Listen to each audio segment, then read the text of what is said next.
ladies and gentlemen, we welcome you back for the first time in 8 weeks. Episode number 84 comes to you live from Long Island alongside my guys, Ian Schraier, and our newest number 3 host, Mike Zaba. I'm Joey Jarzynka. We cannot thank you all enough for making us a part of your Friday evening. The Primetime Rundown is presented to you by Black Cats NYC. Be sure to download their newest album called Free Cake on the following platforms: Google Play, Apple Store, Amazon Prime, every single one, as well as Spotify too, wherever you can find music today.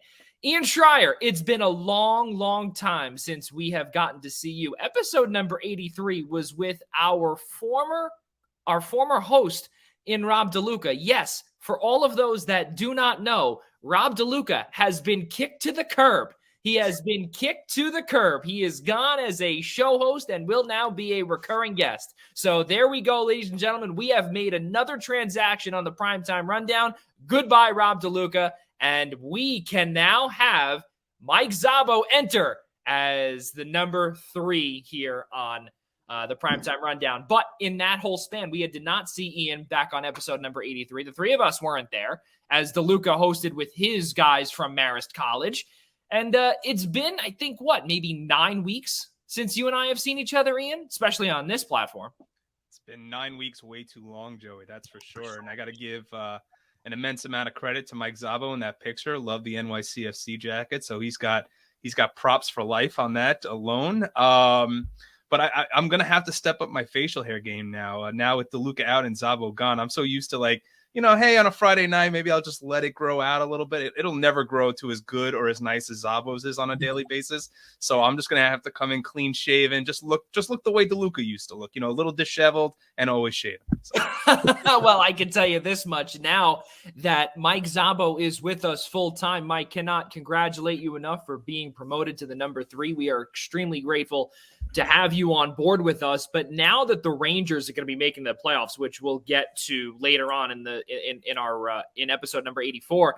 But if you have a playoff beard, I can't even imagine how far down yours can go. I would assume that you would look like Santa Claus. Oh, we're not going there, Joey, with that. That would go really far down. Mike, cannot this thing grow out, it's going to become a beast. Yeah, I can't even imagine. Well, Mike, welcome as official host number 3 to the Primetime Rundown. It's great to have you on board.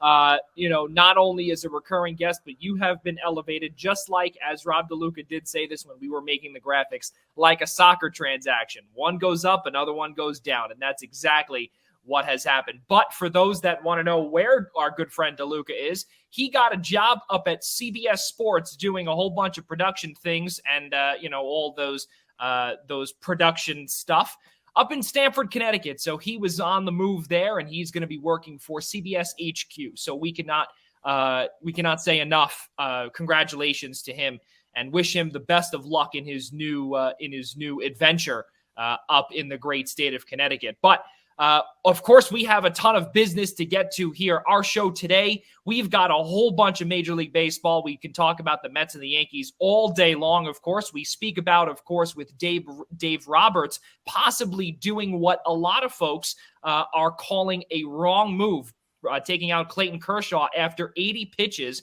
and he was pitching a perfect game through 7 full innings just a couple of days ago. And then, of course, the NFL. There's a whole bunch of talk here with Baker Mayfield feeling disrespected, Derek Carr signing a lucrative deal to stay there. Of course, Dwayne Haskins, his life was ended way too soon. And then we also talk about the National Hockey League. That's how we're going to wrap this show up here on episode number 84. So, fellas, let's get to it. And, of course, here on this show, please, if you have not subscribed to our on-demand platform, Apple Podcasts, Spotify, YouTube, by searching the Eastern Observer, please do so whenever you get the chance to do so. Also, of course, iHeartRadio and Odyssey. That would be a big help to us, and also to make sure that we are a part of your lives moving forward, just by one notification away.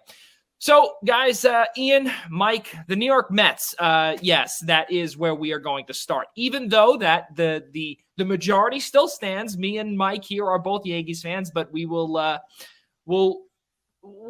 I'll We'll live. defer to the better New York team to We'll stick start with off. the Mets though. Here, Do I have a choice in the matter still? No, I don't. No, you actually don't. You actually don't. Majority rules. But here, you know what? As we did say though, the Mets are the talk of the town right now. Max Scherzer's 2-0. He's 2-0 just a couple of days ago on Wednesday.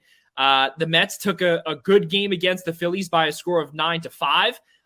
Starting pitching has looked good tonight. Chris Bassett will go at it in the home opener. Things look decent, Ian, and all of this too, we can say, is without Jacob deGrom. Yeah, the starting pitching has. I think what we've gotten out of Max Scherzer has probably been, which is scary to say, Joey, has probably been the most underwhelming of what we've seen from the starting rotation so far. Gave up that 2-run home run in his first start back in Washington, second game of the season, to Josh Bell, and in the day game on Wednesday, walking the bases loaded not once but twice. But what Scherzer's bringing to this team is just a gamer mentality.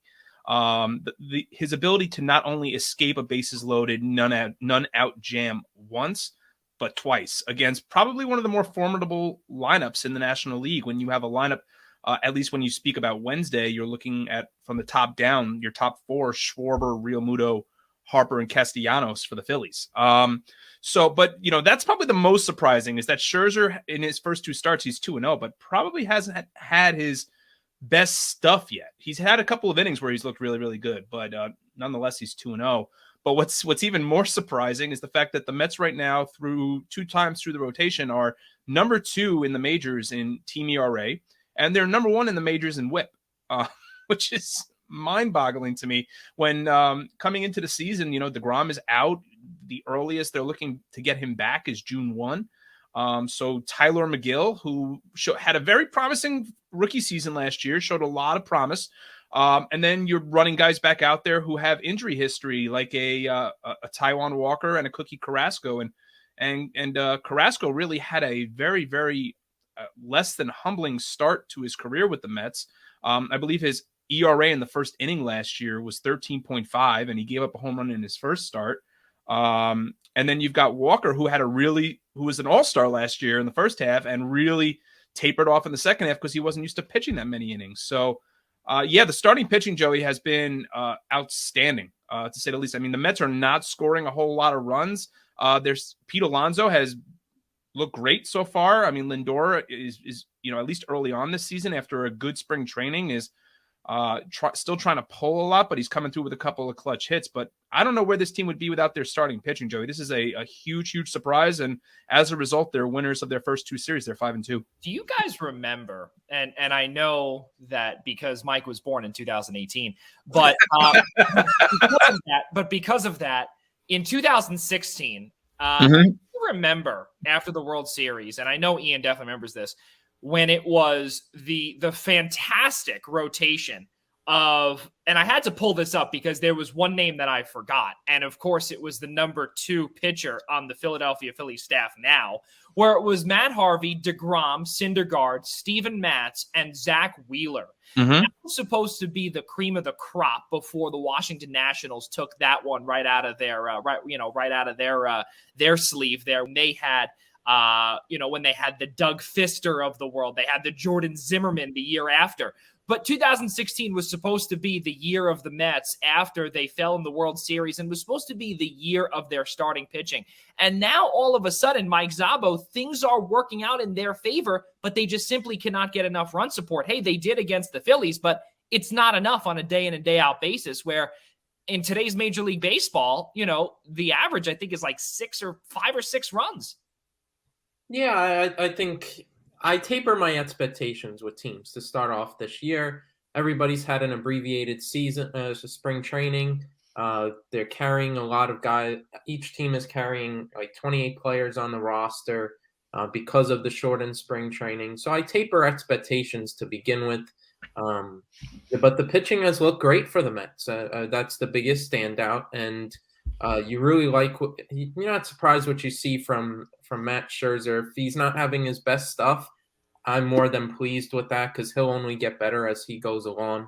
The bright spot, of course, is Tyler McGill, how great he's looked so far. Yeah. And the lineup you would be confident is going to come around. Pete Alonso's really carrying it right now, but Francisco Lindor, if you can get second half Francisco Lindor down the stretch, Francisco Lindor, that will be huge. That would really be huge for this team. We've yet to really see a lot of the new acquisitions really make a stamp offensively. I believe Mark Canha had a 2-for-3 day in one of the games in the series against the Nationals.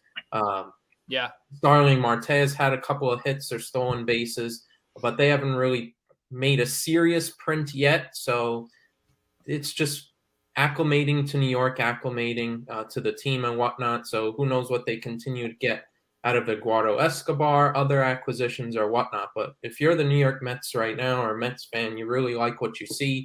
Pitching wise, I think the biggest concern for them right now is the bullpen and 100%. what you're going to get from them, because you're really going to need line. It's not as if the Mets can really, if the starting pitching isn't working out, can extend their bullpen. They really don't have that kind of roster construction. They need length from their starters, and then you rely on a certain set group of relievers to be able to get them through a big series.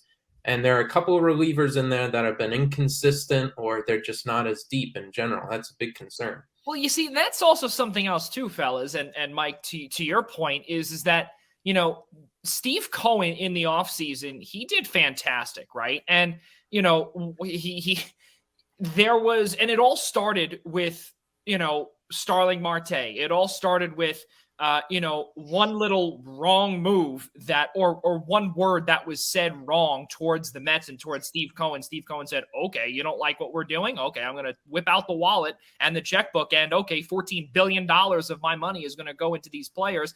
And he just went out and signed everybody. We remember this, Ian, just, you know, prior to the lockout. And then also right after the lockout too, they signed guys like an Adam Ottavino. You know, they signed these quality name players, but what they bring to the diamond day in and day out has not been ideal yet. You know, just by looking at what they've been able to do, and when I say able to do, the names that they've been able to bring in are not really household names. These names have been pretty good. You know, again, Ottavino, Chasen Shreve at one point was decent in his time in Detroit, and then or when he was with the Yankees, of course, prior. Sean Reed-Foley, when he was a big-time part of the Toronto Blue Jays bullpen as well. These guys were supposed to be coming in, doing the job, and they haven't been able to do that just yet. Ian, you did bring up a good point where the team is still lacking an impact bat and somebody in the bullpen. Is there somebody that, you know, or a specific player that you might be able to remove out of their current role and maybe replace them with somebody else, maybe at the trade deadline, or a free agent that's just flying around out there heading into the first few days of the season? I don't know about that, Joey. I think whatever moves the Mets make, if they're going to be in contention come the All-Star break, will probably be a trade deadline move or two. I think the perfect complementing piece for the Mets, even though he took a ton of money to go to Colorado, and I still don't know why, is Chris Bryant. That would have really been that really would have been the A+ move for the Mets to really fill out that lineup. But what Buck's been doing so far is just like Zaba had said with the abbreviated spring training. He's trying to still get guys ABs. I mean, I believe in all 7 games he has not run out the same lineup once. He's been rotating the DH constantly so far. Now that the NL has the universal DH, one day it's been JD, the next day it's been Pete, the day after that it's been Dom. I mean, the next day it's been Cano. I mean, he's trying to get guys consistent at bats to see what he's got. And look, it's come with a 5-2 start. I mean, you could argue and say the Mets should probably be 7-0. I mean, they blew a 4-run lead late in the 8th. Against the Phillies the other night, and Twitter completely melted down that night. Well, I'm going to get to that in a second, and then the couple of defensive errors that Pete Alonso made that's in that series finale in Washington when the Mets were ahead. So, I mean, you could arguably say the Mets should be 7-0, but I think any Met fan right now would take the fact that they're 5-2. With respect to the bullpen, though, I mean, the bullpen was a concern coming into last year. I mean, their best reliever last year by far, and he bailed for the Angels, was Aaron Loop.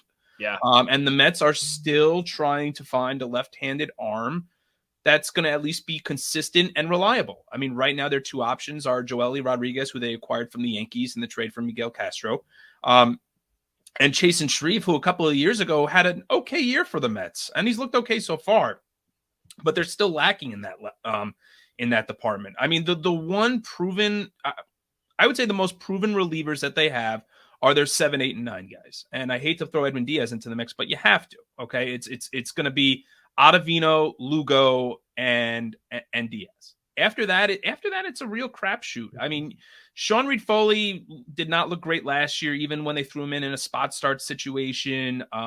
Trevor May, I mean, I know when they brought him in there, they were expecting him to be their 8th inning guy. He just reminds me too much of like a Hansel Robles, like just throws really hard, and as a result got hurt the other night. That's legend, Hansel Robles, yeah. Yes, but I mean, but trying just to throw hard enough to throw pitches past guys. I mean, Trevor May has not been consistent in his time with the Mets. Drew Smith looks good so far, but again, these guys, there are too many guys that have just been inconsistent with that in that bullpen.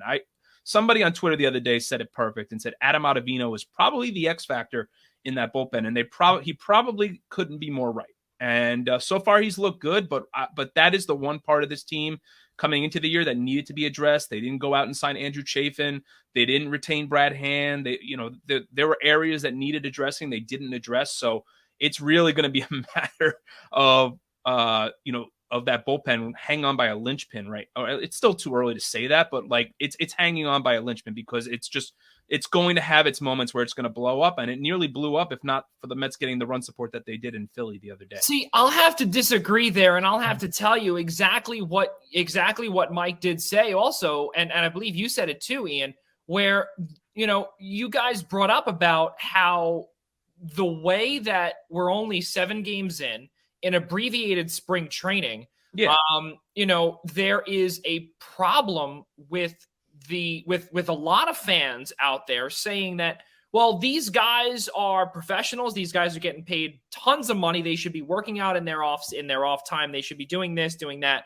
But we also have to realize too, is that this is also a job for these folks, right? And they're going to come with their rust, right? They're going to come with their rust, and a lot of it because they were, some were instructed to, obviously work out, do whatever, but not go into full spring training mode because there's no CBA yet. But the way that what we're seeing right now is exactly what both of you said, is that Buck is trying to put pieces in and what might just work. I mean, hey, listen. I did say that. You want to talk about what's pretty much hanging by a thread? Robinson Cano's life is hanging by a thread. That's for sure in a Mets uniform. Oh boy. I mean, I think when we have to, from someone who watches just about every Met game, and listen, we could play the Yankee card to this too. I mean, look, the Yankee bullpen, and I know we're going to get into the Yankees in a few, and the bullpens look great so far. But and they're coming off the same amount of time off and the same amount of spring training games as the Mets are. I mean, this was an area that the two areas coming out of the lockout that needed to be addressed by the Mets were another impact bat. It's not as alarming, obviously, because Alonso's hitting. And they're getting contributions from up and down the lineup. Mark Canha's getting on base. They've got Starling Marte has looked really good so far. He's not hitting a lot of home runs, but I mean, at the top of the order, he's getting on base and stealing bases. That's what you want to see him do. And he's looking good in the outfield. But I'm not going to jump all over to say that Joely Rodriguez, Chasen Shreve are going to look like Liam Hendricks by the All-Star break. And I'm not just saying anybody would ask them to, but I don't know how serviceable some of these back line bullpen patchwork arms are going to be. And again, it's still too early. But I think based on what we saw from Sean Reed-Foley last year, if you're going to be trying to give him significant innings, what you're asking out of Chasen Shreve, if you're going to be giving him significant innings. So Buck has to decide how he wants to plug and play his guys. But at least in the interim, based on what Met fans have seen from the bullpen so far, there's definitely a little bit of concern. Offensively, I just say, you also keep in mind, now that you have the universal DH, you give more regular at-bats to Don Smith, and that will also be huge for the offense as you go later on if he continues to perform and had a good spring training like he did. I think the problem is that I think you got to set like you said, a good set 7, 8, 9. If you get Yankees 2019 version of Adam Ottavino, that's going to be huge for the Mets bullpen. Joely Rodriguez, that front end of the rotation, Joely Rodriguez is a guy he's a lefty specialist. He's an absolute liability when pitching to a right-handed bat. So that's going into the analytics. He'll only be for certain situations where you plug him in. So Chasen Shreve's going to have to play a big part, probably in that front end of the bullpen. That fifth, sixth inning guy. That's going to be his role. I think he'll probably get significant innings or it's going to be like a guy like Sean Reed-Fuller. They're going to have to get those sort of contributions. I think that's where the issue is, where the Mets are going to have that fifth, sixth inning guy, God forbid, whatever results they get from their starting pitcher on that given day is what's going to be an issue. Your 7, 8, 9 guys are set. You live and die with what results are going to come from there. That's set in stone. But if you're the Mets, if you can just patchwork, that front end of the bullpen, and you're in contention by the time the All-Star break comes around, you get 2 bullpen pitchers at the deadline. I don't have any names, but you find someone on a non-contending team relatively cheap. You trade a couple of minor league pieces, get 2 bullpen pitchers in, and they should be fine the rest of the way. I think this is a tough conversation to have 7 games in because, and by the way, also for the folks that are out there, I did say early on in the show about Chasen Shreve. Did not mean Detroit. I meant to say St. Louis. That's my fault. But after his time with the Yankees, he was traded to St. Louis. But the bottom line here, though, is that again, 7 games in, a brand new manager in Buck Showalter, who is a veteran who has winning ties not only to the Bronx, but also brought a pretty bad Baltimore team to the ALDS. About I think 6-7 years ago. Which again, I mean, he's a winning manager. He's a very old school winning manager, but this is what we saw down in Washington, right? We do remember when Francisco Lindor was hit up by the jaw area. He came out fuming, right? Yep. This is a completely different Mets team from years past. This is not a team that is going to be walked all over anymore. This is a team that I think if we give it a few more weeks, I think we'll really find out what this identity is. And I think also we're going to be able to see more about this bullpen and see where you might be able to patch holes in things like that. And I guarantee you that Billy Epler, Sandy Alderson, Steve Cohen himself, I'm not going to say that he's the next George Steinbrenner, working with, his manager, are going to start to, fire guys like how George did, but you never know what's going on behind closed doors. I see so much potential with this Mets team, and especially some resurgence with an Edwin Diaz, with an Adam Ottavino back to his Colorado days. Even I'm going to say that at age 36, he's back in his hometown. He was born here. So this, I believe, is a resurgence that Mets fans want to hear. And I think Adam Ottavino not only is the X factor, like Ian said, but I think he's going to be a massive part of this bullpen, this season. And like I said, I just have a lot of faith in what Cohen does because it screams Steinbrenner. It's going to take time, but the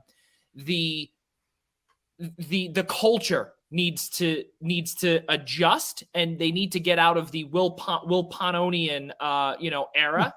And right. Also, and in addition to, DeGrom needs to come back. That's a big thing. Keep in mind also, not saying that there's going to be a distraction with the whole opt-out stuff. I think that's behind everybody, but New York media tends to, always pop that back up. And I guarantee you that'll be asked when if he does return later on in the season.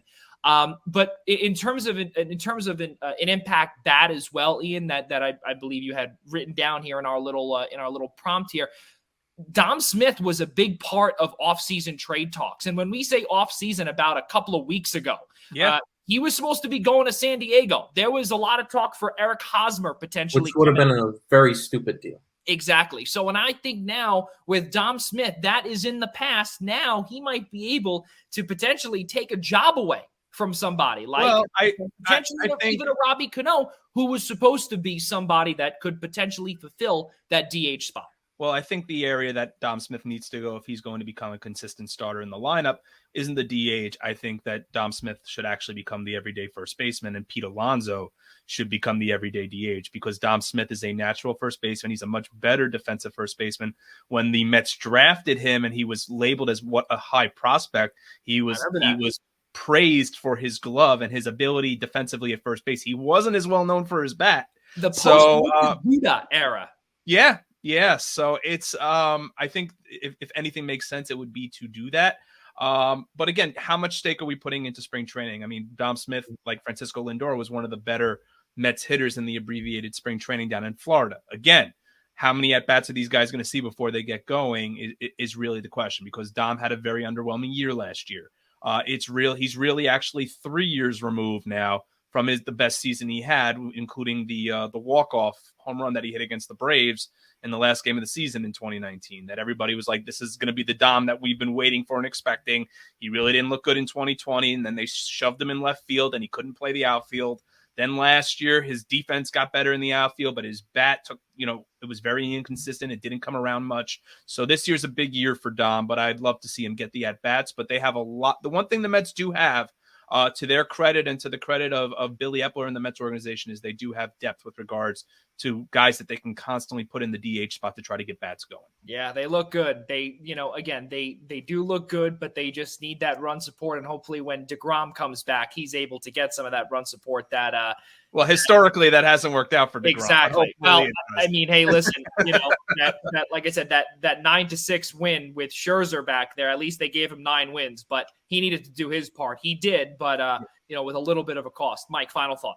My only thing is, like, when we bring up DeGrom, like, the DeGrom factor of him being injured or not should not be a determining factor of whether this team is good or higher in the standings. Great point. This whole thing that, I get it, he's an ace. Like, not anymore. Not anymore. Used to be that. Not anymore, though. Well, I get when he's pitching and he's on a consistent stretch. I mean, he's the best pitcher in baseball.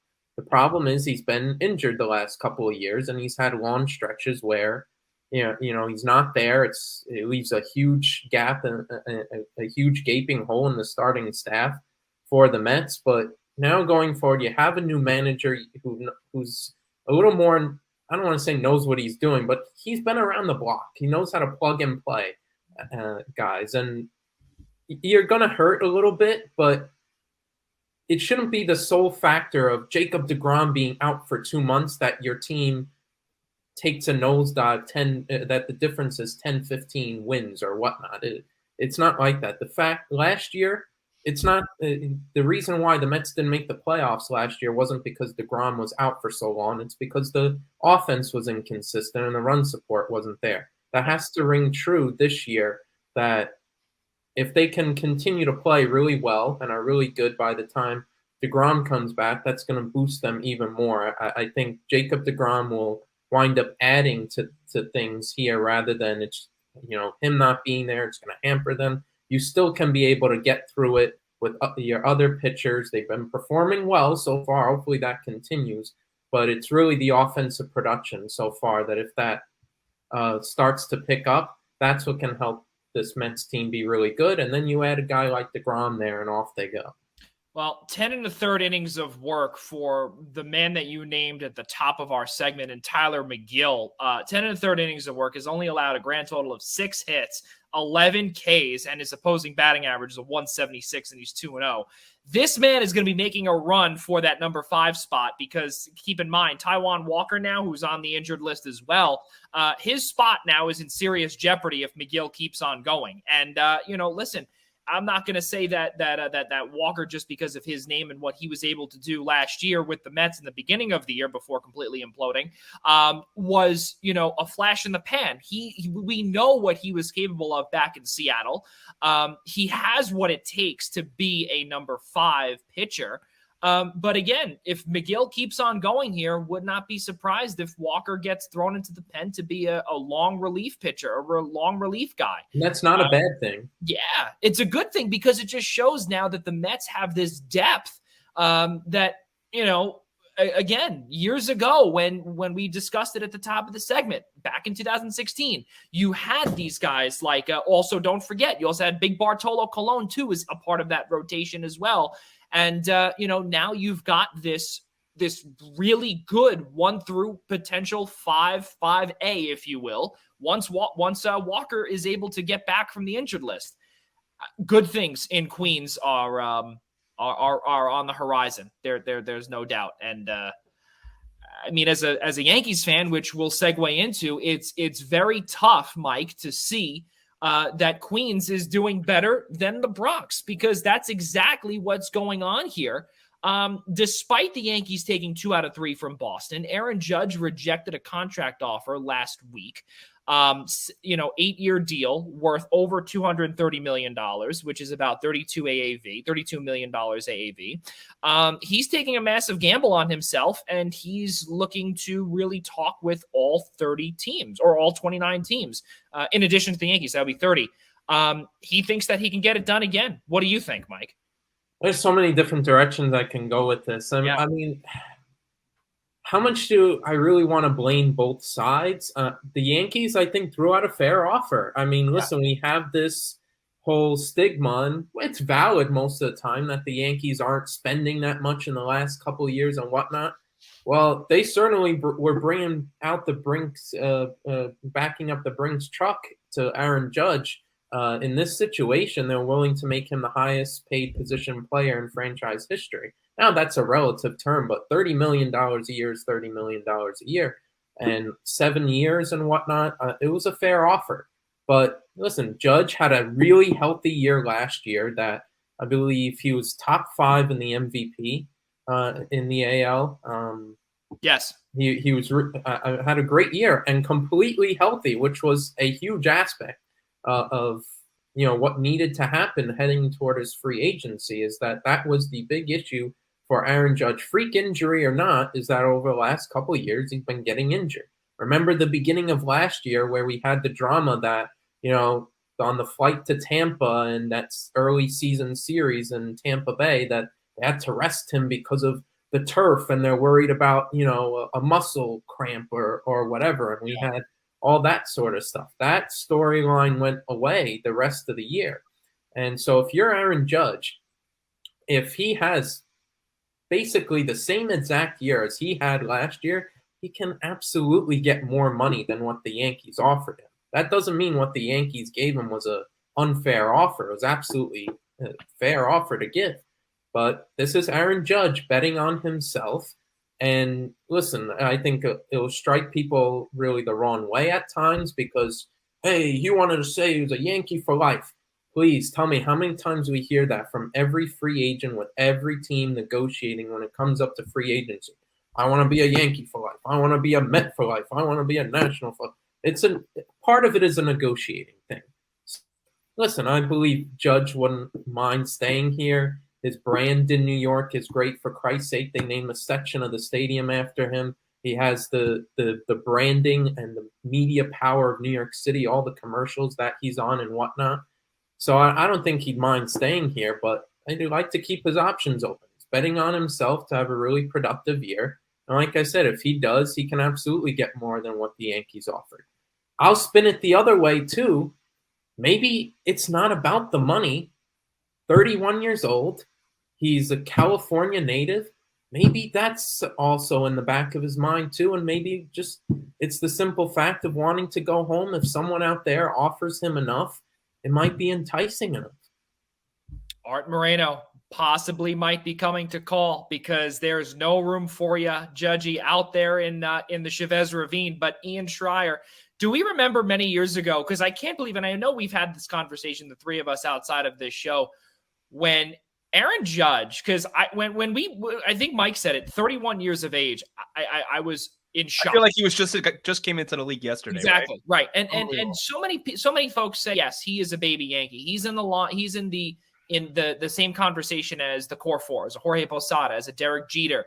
That is a baby Yankee, started all the way from the bottom, was drafted by the Yankees, worked all the way up. And I remember many, many years ago when he was drafted, right? He always had to look up to number one prospect not in Major League Baseball, but in the Yankees organization, was Manny Banuelos, who was a big bust at the time, right? Still is. He's still down. He was an invitee down to spring training this year, but has never been anything. He was another first round bust. But be that as it may, though, Aaron Judge is now the face of the New York Yankees. He's not the face of the high A Yankees or anything along those lines, but or the Scranton Wilkes-Barre Rail Riders or anything along those lines. But I mean, listen, Aaron Judge, is there a part that we're seeing here, maybe a distraction throughout the clubhouse, maybe along the lines where the face of the franchise could potentially be off west?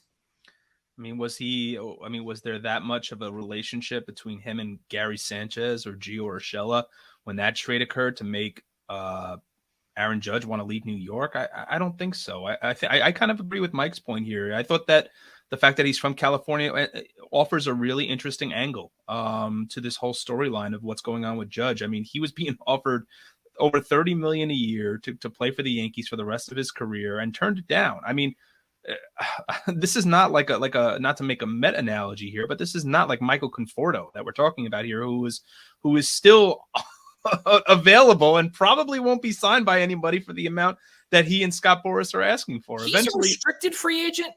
Unrestricted. Okay. Unrestricted. The Yeah. man is asking for serious dough. But back on point with Judge, I don't know how it makes sense that he doesn't take it. I mean, maybe it's a moot point, Joey, and come in October or say even December if he waits till the winter meetings to sign, that he's coming back to the Yankees even potentially for less than probably what maybe even the Yankees were offering him initially. But yeah, I think Zabo's point about the West Coast is very, very interesting. If he's from California, so like you said, the outfield with the Dodgers, very, very full, but I'm not so sure that Mike Trout would mind having a partner like Aaron Judge in right field. We're forgetting another team. Yeah.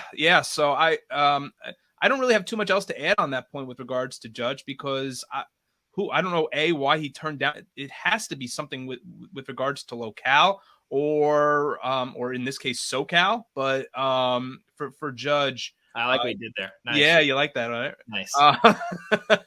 I think for Judge, this is probably going to be more a situation that'll probably resolve itself in the offseason than where it is right now. Because maybe he feels like he wants to play on that 1-year deal, even though he does have a history of injury, albeit it's not a long one, but maybe he feels he's worth more than that. But at this point, I mean, how much more are you asking for? Do you want to be the highest paid player in the game? Because I'm not so sure do you want Trout money? Well, then I guess he wants to play like he's going to earn Trout money. So this is going to be obviously playing into a contract year with no extension yet. This is going to be Judge's biggest year yet.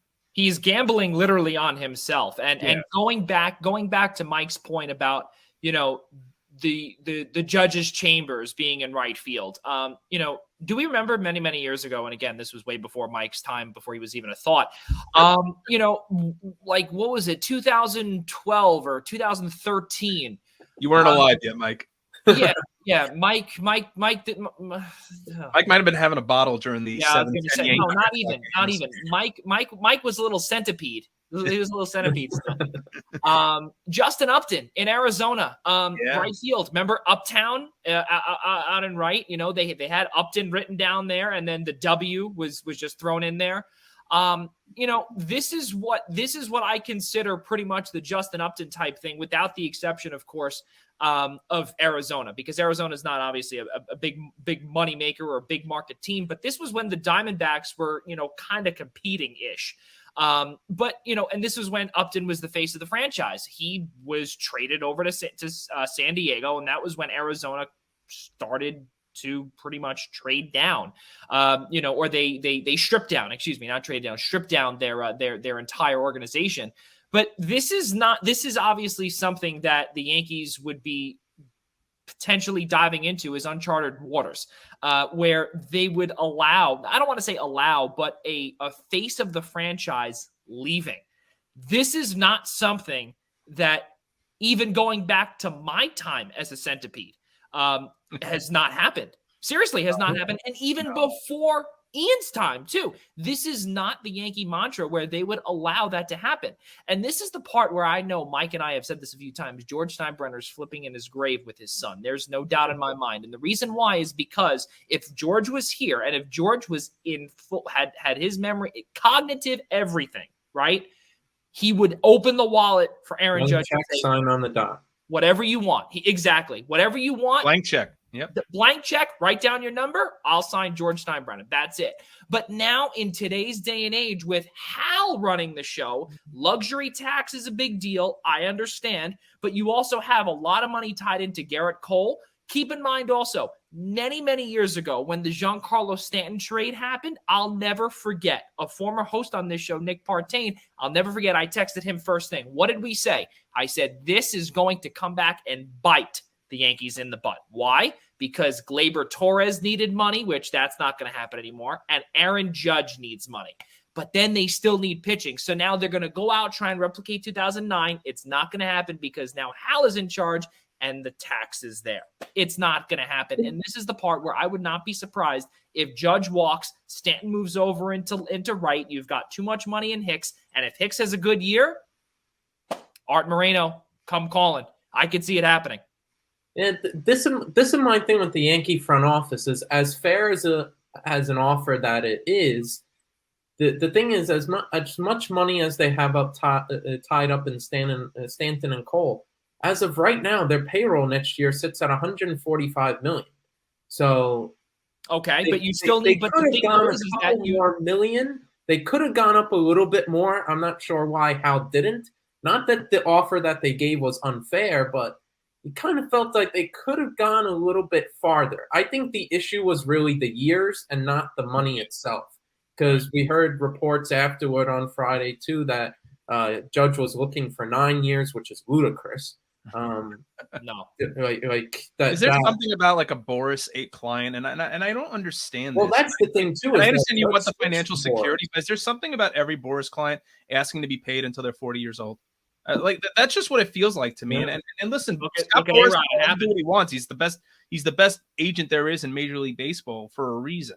And Judge is going to get paid. So it's just a matter by who. But 9 years, 9.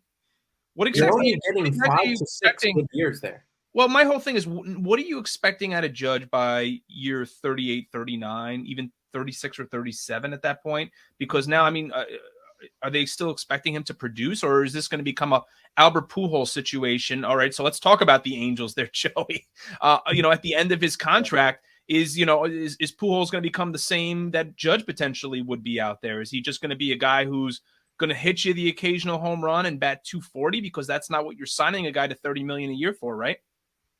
Well, this is the part where I also want to talk about Stanton too, because again, even though I brought up the whole Stanton thing, you said it perfectly, Ian. You look at what the Angels dealt with towards the end of Pujols' career, just I don't know, 2 years ago.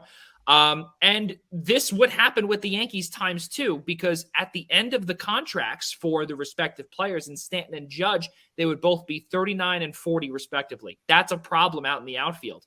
I mean, listen, unless you think that these two can become the Gardy party defensively, I don't expect it to happen. I don't expect it to happen, Mike Zabo. And listen, I mean, it'll forever be a Gardy party in this. Listen, big contracts. That's the risk you take, is toward the back end. It's not. They're not going to be as productive, but by the front end, they win championships, which you can take that trade off. That's true, Mike. That's true, and that's true. Not in today's if you're going to pay him that much money, pay someone that much money over that many years. Do it the way the Padres are doing with Tatis. Do it the way the Mets are doing with Lindor. Do it while at least you're getting 80% of the years of their contract that they're contractually obligated to pay these players. At least have them in their prime. Well, this is the problem with Judge, is that it almost feels like he got punished for going to college too, and that now he's 31 years old heading into his prime, rather than Tatis, who's 22 years old and got a big extension pre-arbitration. Fair. I mean, Pete Alonso's still in the middle of his prime. I think by the time he'll approach free agency, he'll be 28 years old, around there. So you're correct. Yes, it's a totally different situation. It's a little bit different there in that Judge's age. It's and when he came into the league is hurting him here also. Well, they could have also, but could they have not, and quote me if I'm wrong here, Joey or Mike, could they have not paid Judge sooner? I mean, instead of waiting till age 31, 32? I think they're concerned about the injury history. Yeah. I think that story that we heard early on in last year, in the first couple of weeks and months of the 2021 season, where, every little cramp, they had to sit him a day, or they're going down to Tampa and they're playing on the turf, we have to give him a day off. Or they played this game with Stanton too, where on opening day, just after, it rained the previous day, they had to shift Stanton to either the DH or not play him at all that day because, it's, there was dew on the grass or whatever. We got to watch out for him and whatnot, and his muscles or muscle cramps or whatnot. So I think they're worried about that.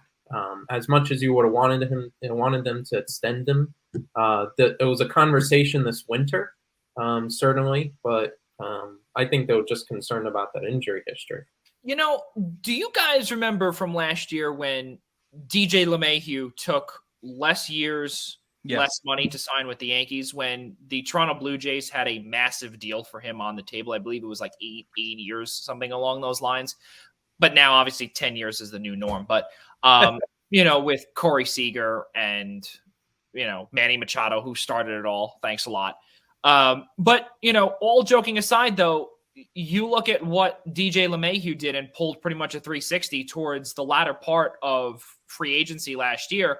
And he signed a 6-year, $90 million contract going all the way until age 37.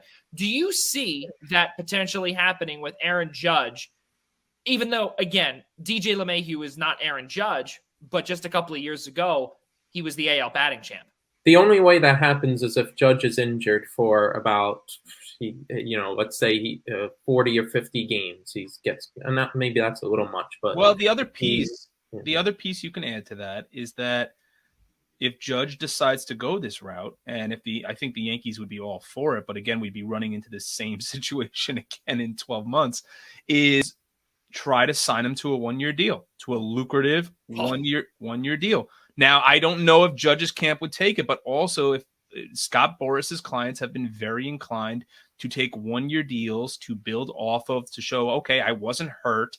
I'm in another contract year, and I'm going to go out. I'm going to test free agency, and I'm going to make the money that I feel like I'm owed while I'm still in my prime. And Boris clients are known for doing this. So that would not surprise me. I think the Yankees wouldn't ill afford to maybe even take a chance like that, to try to sign Judge to another year, to at least for the Yankees' sake and maybe for their fans' sake, if they want to keep and hang on to Judge, at least extends the life of the contract, of the negotiations a little bit. I mean, it wouldn't be an idea that Hal would completely oppose, because even though, he watches the payroll a lot tightly, more so than his father ever did, the key for him is years. If he has to spend money for a 1-year commitment, fine, he'll do it. It's not money tied up long term, so it could be an option. Well, you look at some of the teams that are out there, and obviously, Mike brought up about the location factor. And you look down in SoCal and you look and see how much money is tied up into players for Art Moreno, who's the owner, the chairman of the Angels. And Mike Trout and Anthony Rendon, they're taking up a combined $75 million between the two. But can you add somebody like an Aaron Judge in there who could make a solid duo out in the outfield, both on the corners potentially? Now we're starting to see Aaron Judge take over center field a little bit. Now we're getting Stanton going into left and to right. Do you Not guys? the team I'm thinking of. I was going to say, now, who is the team, if this does happen, where Aaron Judge talks with, as he said, he's going to be talking with all 30 teams? Is there a team, fellas, that you guys might think could stand out that's not named the New York Yankees? Mike Zaba, you first. Keep in mind, he's from the Bay Area, so my bet would be the San Francisco Giants. Ooh, that is a good sleeper. I didn't even think of them. Mm-hmm. Ian Schraier. That was a good one. You know what? I'll say I'll stay on the West Coast here, and I'm gonna take another team that might rise out of the American League West. How about the Seattle Mariners as a possibility? Talk about a team that's really started to spend a little bit. Is definitely trying to compete within the next couple of years. I don't know if it'll be this year for them, but they did. But they went out there, tried to sign Chris Bryant. They went out there and tried to sign a few big names. That's an interesting team to watch out for. And then, I'm definitely not gonna mention the Mets, but I think a team in the AL East that would be interesting might be the Toronto Blue Jays. That would be, if he wants to stay, if he has no issues with staying on the East Coast. That's a team who clearly, with regards to ownership in Toronto, has had no problems the last few years, fully surpassing that luxury tax, because that's really what it's going to come down to. I don't think Aaron Judge, but then again, I mean, you look at like a Carlos Correa who signed in Minnesota. I don't know if most of these, and Chris Bryant signing in Colorado, so clearly we're now setting a precedent of guys signing with teams that probably aren't going to win too much this year, but and signing more for money than they are for titles. But I think for Aaron Judge, a guy who does not have a title yet, I think maybe he'd be more inclined to sign with a team that's closer to contending. I think also I like Mike's choice there with San Francisco. Yeah, I do too. Because we remember a few years ago when they won the World Series 2014. Again, Mike was not a centipede. He was actually a cantaloupe at that time.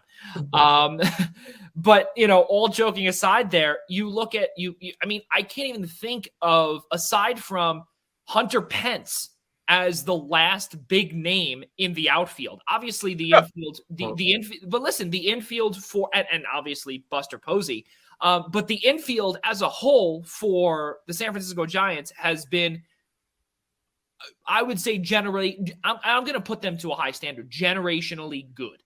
Seriously, you look at a Brandon Belt, a Joe Panic at the time, Brandon Crawford.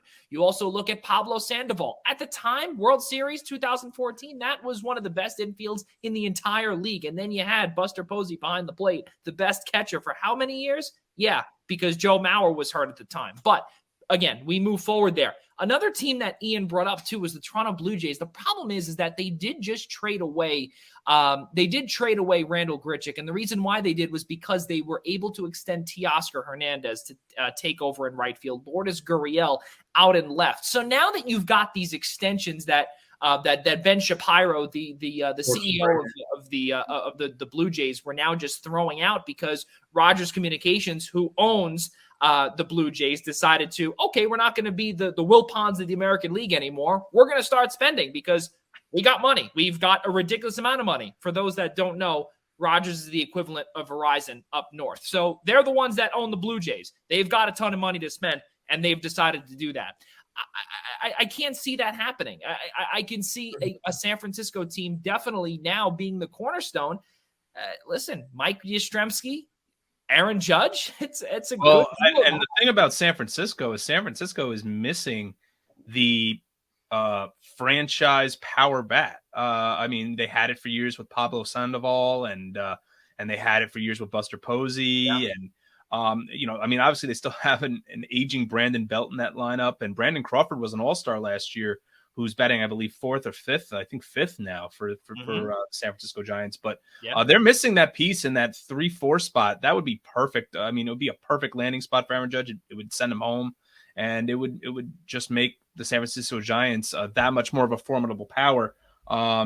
Just because I don't know how much that lineup really scares me right now. Obviously, Mike Yastrzemski, Darren Ruff, Brandon Crawford, former New York Mets legend Wilmer Flores.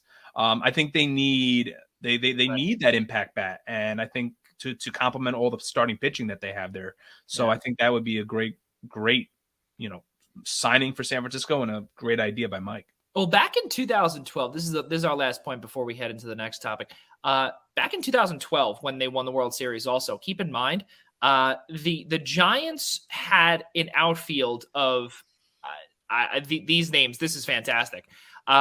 Gregor Blanco, Yankees legend back in 2008, Xavier Nady, Hunter Pence, Nate Scheerholtz, Chicago Cubs legend. Keep that in mind. Wow. Justin Christian, and of course, another New York Mets legend, Angel Pagan, was also there too.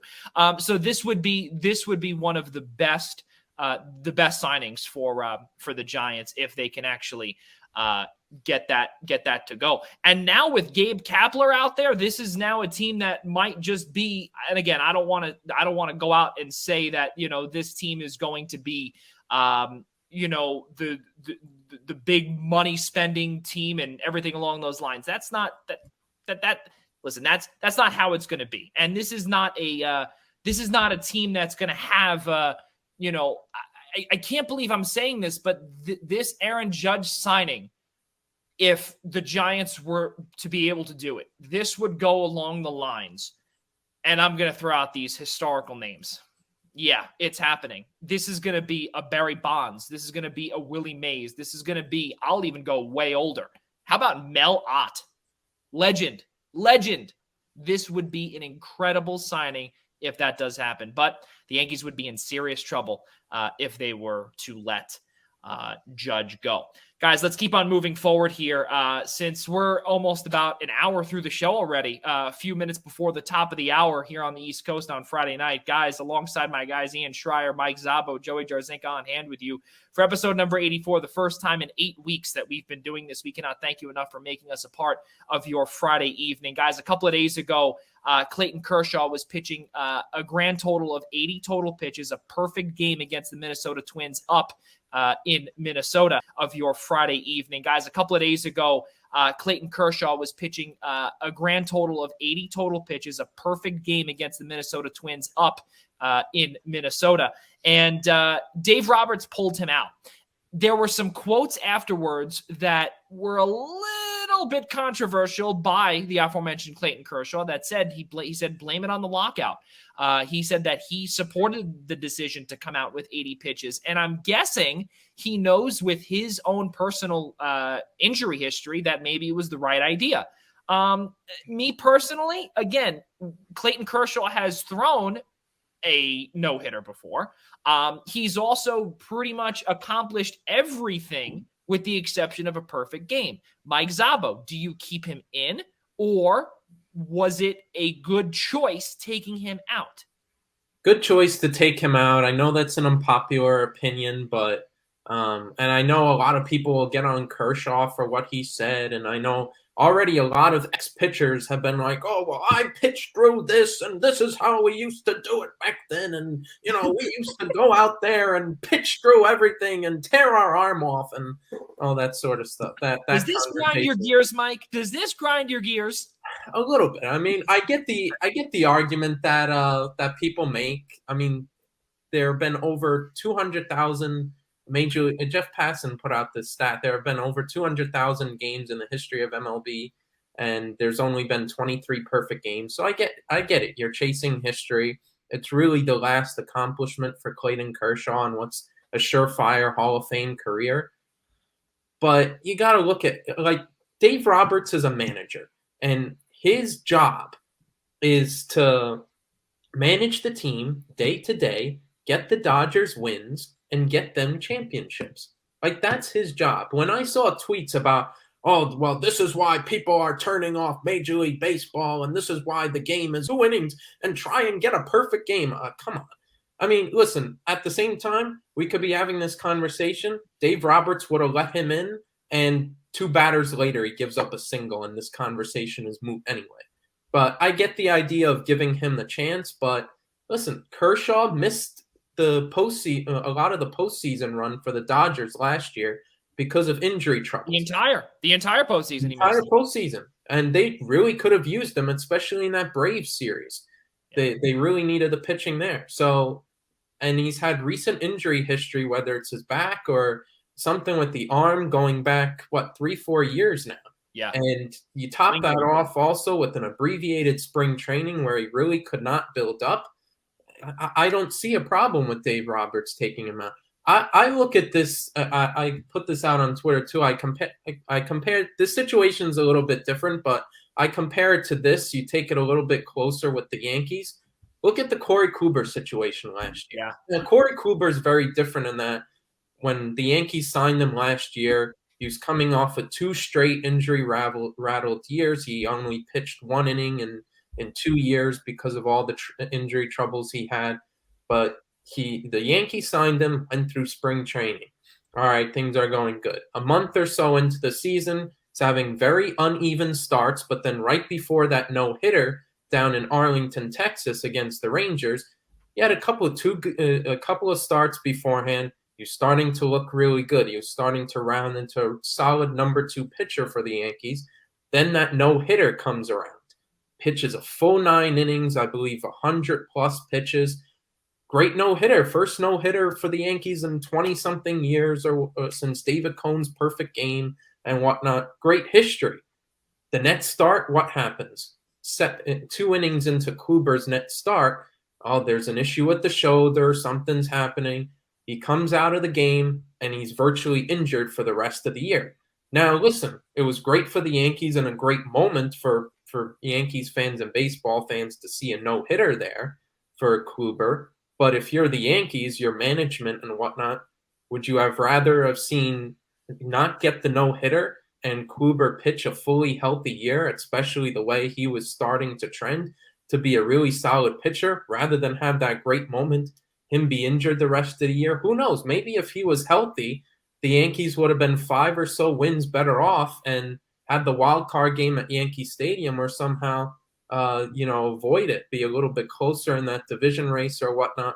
Who knows what would have happened if he would have been able to pitch a full season. So I look to that situation a little bit and try and evaluate there. But I understand the debate there.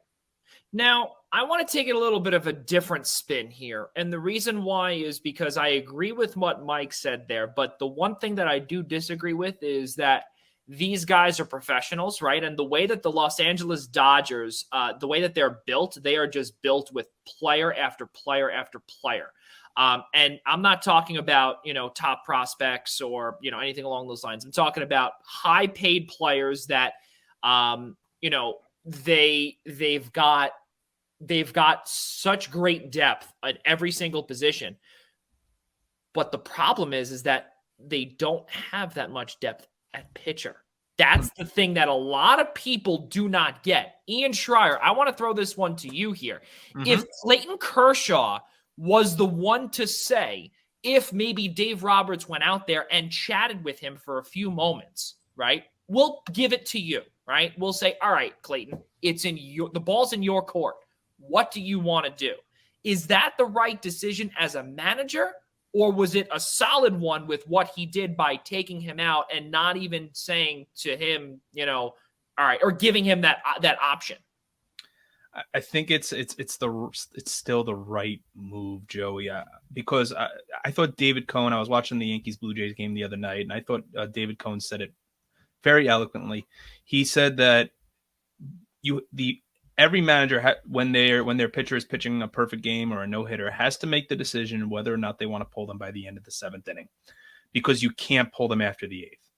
That's the whole thing, right? You can't say, for example, they get a 1-2-3 inning in the 8th. Now they're just about exceeding 100 pitches, maybe, unless they really get a quick inning out of it. Yeah. And now you're going into the 9th with the starting pitcher going for the no-no or the perfecto at 100 plus. So perfect example. Okay, Mike went the Yankee example. I'll take the Met example. Let's go back to 2012. Let's go back to Johan Santana's no-hitter. Yeah, Johan Santana was never the same pitcher for the Mets. Granted, he was with the Mets at that point now 4 or 5 seasons. Okay, he was definitely at the tail end of his career when he threw the no-no, but he was never the same pitcher. And I remember that Terry Collins rested Johan once, maybe even twice, through the rotation just to try to get his arm back up to speed. And I believe he threw 136 pitches that night in order to clinch the first no-hitter in Mets history. Is it an amazing feat in Mets history? Will it ever be forgotten? No, it'll never be forgotten. But the one thing that will always kind of never tarnish it, but always the little piece to it, is the fact that Johan Santana's career probably ended after that night. Yes. And that is why Clayton Kershaw, let's remember the injury history, okay? I see it from both sides. I've been looking at it from both sides. I've been hearing it from both sides. You know, you have the fan side who says he's a professional pitcher. He's got to be out there pitching. They are out there to make money for the fans, and they are out there to perform for the fans. We don't care whether or not he throws his arm out.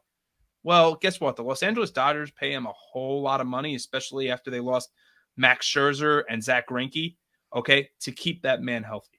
For a man who's had serious injuries the last couple of years. So, yeah, I'm right here with Mike with regards to Dave Roberts. No, I think he, just like David Cohn said on the Yankee broadcast the other night, that he has to make that decision by the 7th inning, because if he waits till the 8th, you're going to forever be tarnished for not letting your pitcher go out there for the 9th. So he made at 110% the right move to preserve his starter. I understand that the Twins did eventually break up the perfecto against the LA bullpen. But in the end, it's about getting a win. And as much as we want to see history, the Dodgers made the right move. Yeah. And, again, now I'll look to the opposite, to the flip side of it, where, Dave Roberts could have said, all right, this is a professional pitcher. This is a player whose number is going to be retired, obviously, with the Los Angeles Dodgers, who will be enshrined most likely first ballot into Cooperstown. There's no ifs, ands, or buts there. But what the way I looked at it at first is that I would give him, I don't care about analytics. I don't care about the way his arm feels. I would say, Clayton, what do you want to do?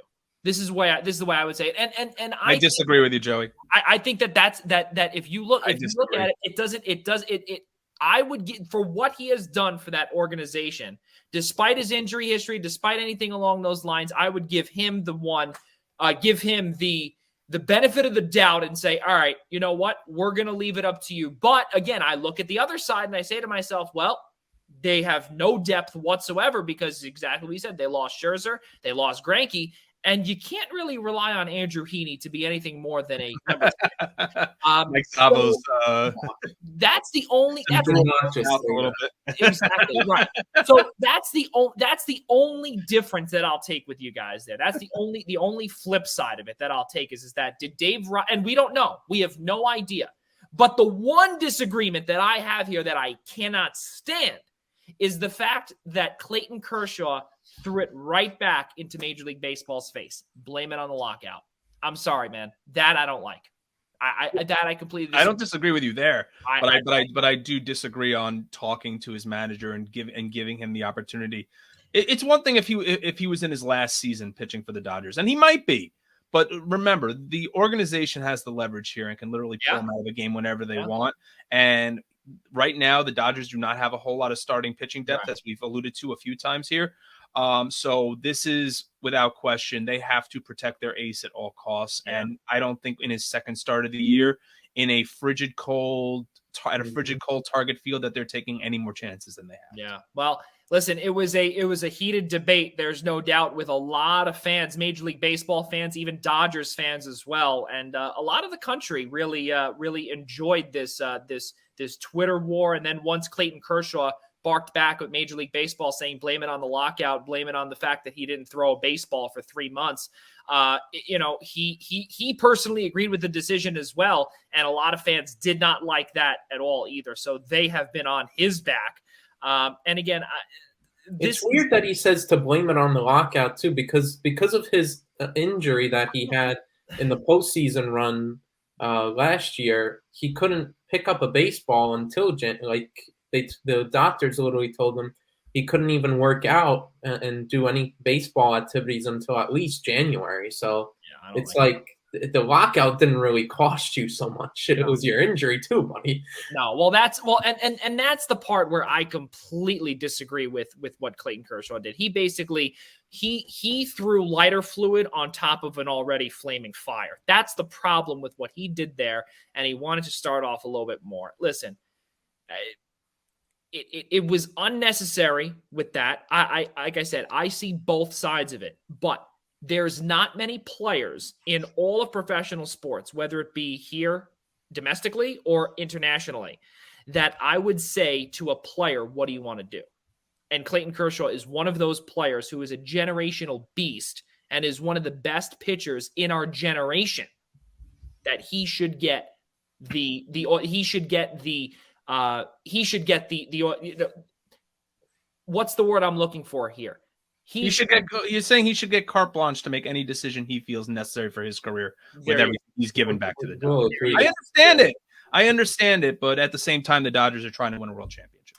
Guys, let's keep on moving forward here. Another team that at one point was trying to win the World Series just a couple of years ago by signing a zillion different guys was the Cincinnati Reds. Oh, wait, and then Nick Castellanos hits a fly ball into left field and it's 4-0. But, that lasted a grand total of about 7 seconds, just as long as Tom Brenneman's speech did. Listen, all of a sudden now you're seeing some issues in the Cincinnati Reds organization where they're turning into the post-2014 Reds when they were really good, or 2014-15-ish with Todd Frazier. You're thinking more like 2012, 2013. Yeah, right, exactly. Whenever Bruce and whenever the All-Star game was out there. Great ballpark, by the way, but not a great team. Reds president Phil Castellini apologized after voicing a response to Reds fans, which was, quote, "Be careful what you ask for," after a tough start to the season. Well, the problem here, fellas, is that, again, be careful with what you ask for. As a baseball fan, you look at the Cincinnati Reds, and yes, they have a storied history, no doubt. They're one of the oldest baseball teams ever. Listen, they've got a phenomenal history. The names, the history is through the roof. But again, this is a team that's 2-4. They had the Dodgers to start their road trip. They're actually out in the ravine now. Be careful with what you ask for. Again, you traded away you almost had a fire sale. Without actually saying you had a fire sale. Iglesias is gone. Raisel Iglesias is gone. Sonny Gray was traded. Castellanos booked. And you don't have many players. You traded away Eugenio Suarez, Jesse Winker. You traded away Tucker Barnhart, who was one of your best catchers in a long time. Defensive catchers, not offensively, but and then you leave Joey Votto with pretty much nothing. So what is it with this Cincinnati Reds team? Was it a solid thing? Was it just pure frustration? How did these Reds fans feel after so many years of mediocrity, Ian Schraier? It's tough because the Cincinnati Reds have never been a team, at least recently, to go out and spend big money on players. Remember that as well. Eugenio Suarez, I believe was still arbitration eligible when he was traded. Yeah. This is another example of just not, remember when they got Mike Moustakas and Nick Castellanos, they really got them both on very team friendly deals. When they had Trevor Bauer during his Cy Young year, he was on a very team friendly deal. So that's the thing about the Cincinnati Reds. You could kind of thrust them in the same conversation, I guess, as the Oakland Athletics, is that they maybe they don't build through their farm system so much anymore. We have not seen that since the days of Joey Votto, Jay Bruce, Brandon Phillips, those type of players. But they're definitely akin to signing players on the cheap, something Mets fans know a lot about. And it's fans are calling for the owner to sell the team, and you completely understand it, because this is a team who 2 years ago in the shortened season made the playoffs, behind that rotation led by Trevor Bauer. They went out there, so they signed some pieces, and you thought to yourself, this was going to be it. But after Bauer left, you knew all the cards were off the table at that point.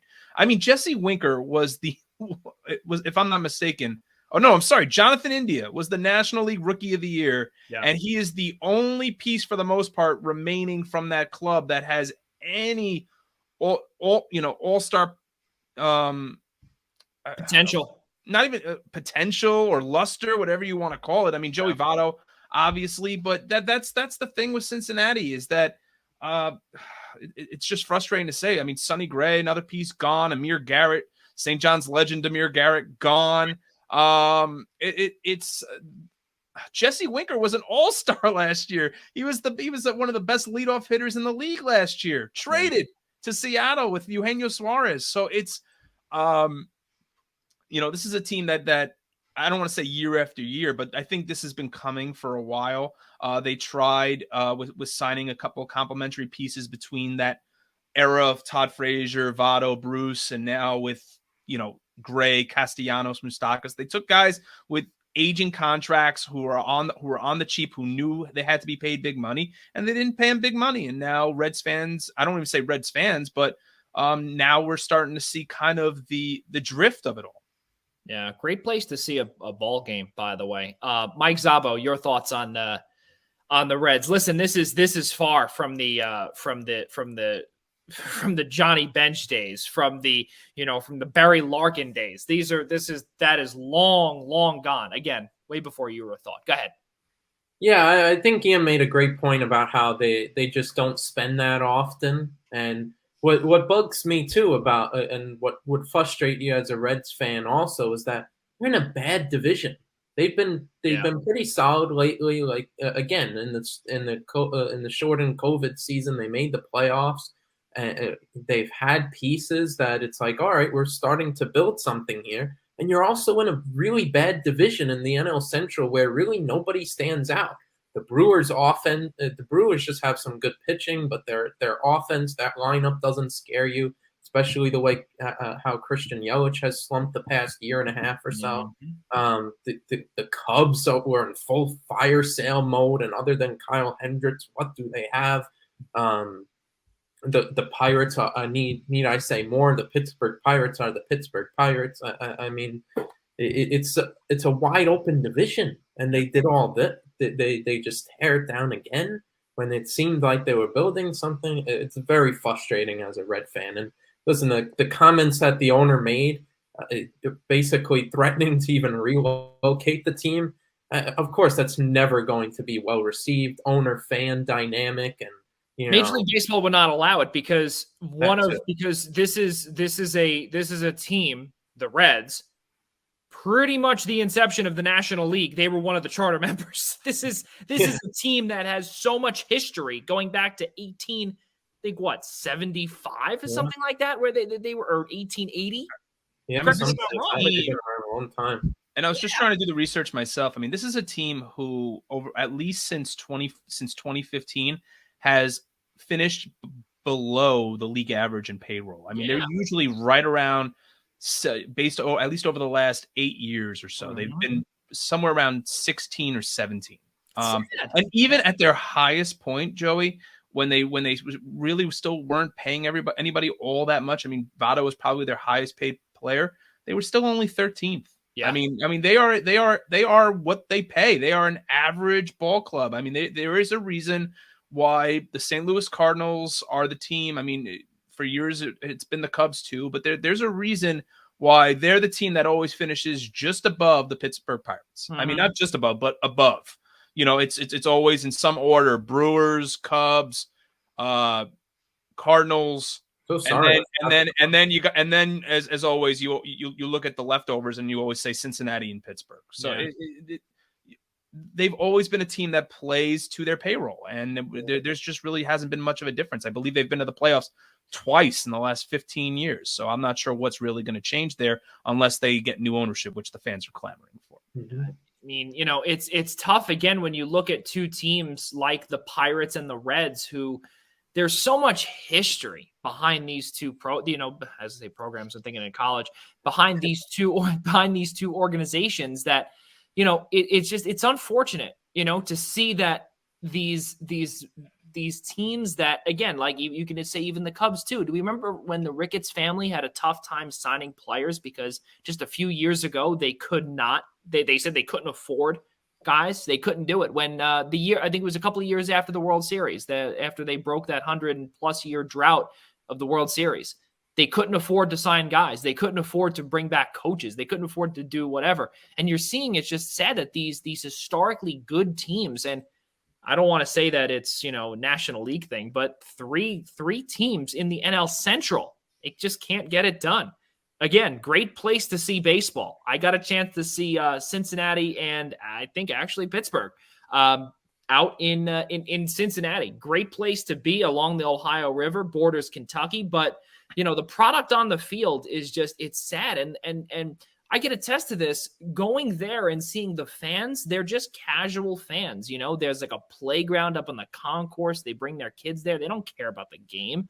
It's unfortunate, and that's the part where, again, the ownership may have to change in order for the Reds to become relevant again. This is a city that has a lot of history behind it in all of their, well, not all, but in their only two professional sports teams. Again, the Bengals went to the Super Bowl this past year. Granted, they lost, but the Reds, they've just been clamoring for however long. Exactly what Ian said. It's been a mediocre city it's been a mediocre sports city for a very long time. It is. It has been, was for sure. But we'll see what the Reds do. And despite of the be careful for what you wish for or ask for, I mean, we've seen it. We don't even have to ask. We've seen it. There's, you don't have to ask for anything. Reds fans don't have to ask for anything. They're doing it right behind your back. And people are still paying for tickets. Unfortunate. Guys, let's keep on moving forward here. And let's look now at what we're seeing in the world of hockey. And I think, again, just by looking at what a man by the name, I forget his name. He's got a good number. I think it's number 20, Broadway.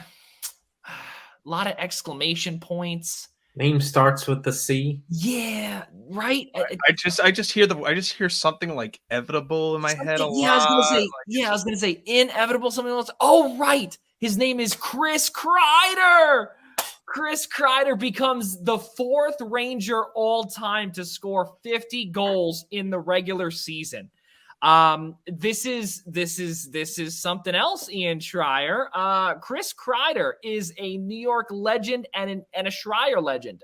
That's just it is what it is, 50 goals. And the Rangers have surpassed the 100-point mark. They're going to the playoffs for the first time since the bubble 2020, which is the qualifying, but a couple of years prior to that, if you really want to take away the asterisk here. They're chasing the Carolina Hurricanes. They look pretty good. Alexander Georgiev looks really good, 6-0 in his last 6 starts. Again, they're finding ways to win, and the trade acquisitions in Frank Vetrano, Andrew Kopp, again. Oh, and we have to keep in mind too, I don't want to call it an acquisition, but a returning player off the injured reserve. How about Kaapo Kakko? A couple of goals against Philadelphia on Wednesday night. He was able to lead the charge against the Flyers. This team looks very good, but again, the experience lacks. Yeah, I think that's the pieces that what we've said all year as Ranger fans is that this year they're playing with house money.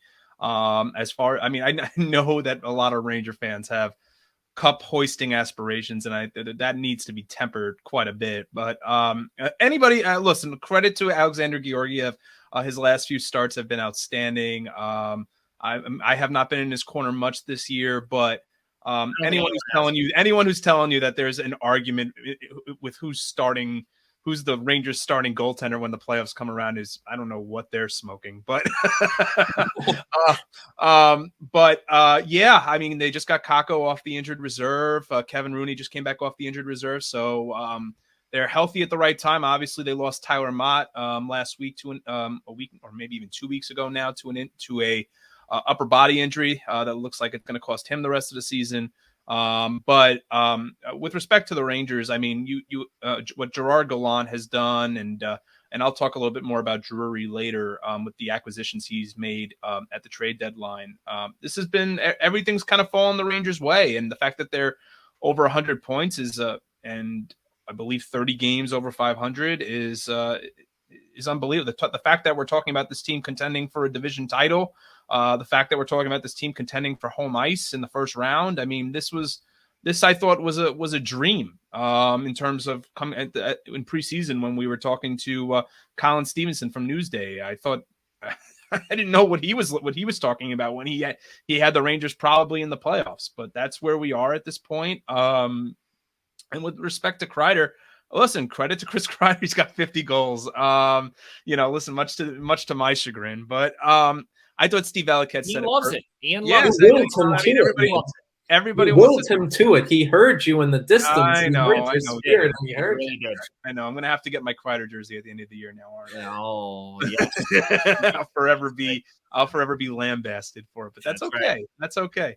But with respect to Kreider, it's I thought Steve Valiquette said it perfect the other night that this isn't just Chris Kreider who's standing up in front of the net and cleaning out the garbage and cleaning up the garbage. Excuse me. I mean, half of his goals this year, or a little less than half, have come off of rebounds, and I think that's just a testament to the way he's been performing all year.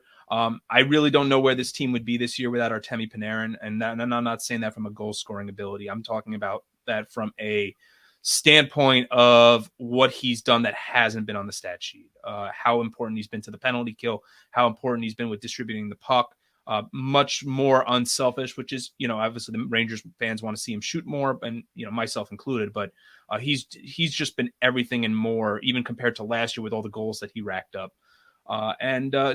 Just they're rolling 4 lines right now. It's crazy. I mean, this wasn't even foreseeable after last year, but I'll kind of turn the stage here over to Mike now, but it's pretty impressive and incredible to watch. And also Kevin Rooney. I did say Kevin Rooney. I know, but listen, that's $6 million for Barclay Goodrow, looking better and better every day. Well, we'll see how it all happens, and when Lafreniere needs to be paid and everything along those lines, and the way Capo Caco's going now, he might need a little bit of payday too. We live in a salary cap world, ladies and gentlemen. We'll see. Enjoy.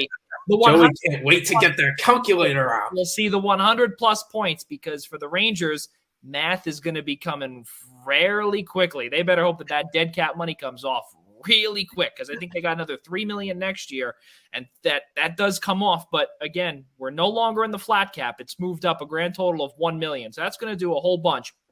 Mike Zabo, go ahead. Yeah, I mean that will be a problem for a rainy day later on after the season. But I mean, Adam Fox and Adam Fox add $9 million to the cap. Go on.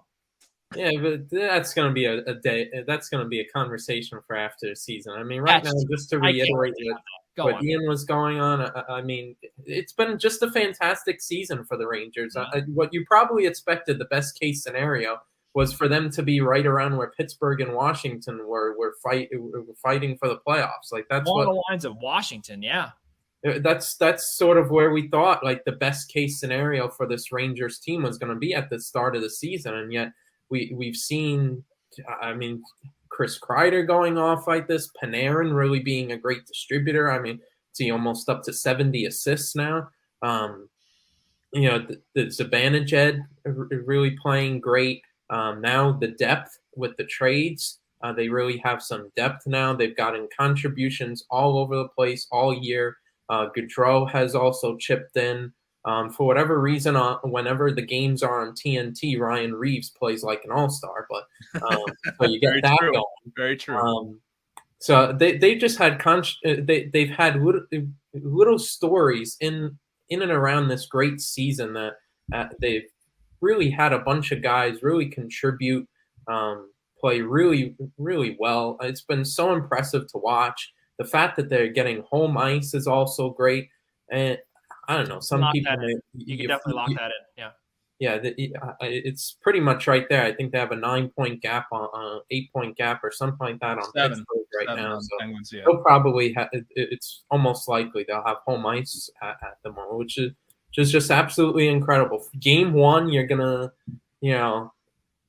hear the music in the Garden, and right away back to the playoffs, the first real playoffs in 5 years. And the interesting part about just to make it shift to a different point than what Ian was saying, the Rangers did all of this in the last couple of years very different than what a lot of sports teams do, and especially in this town that has such high expectations. The media are like vultures on you. The fans are always on you. There's high expectations in this city, in this big sports city.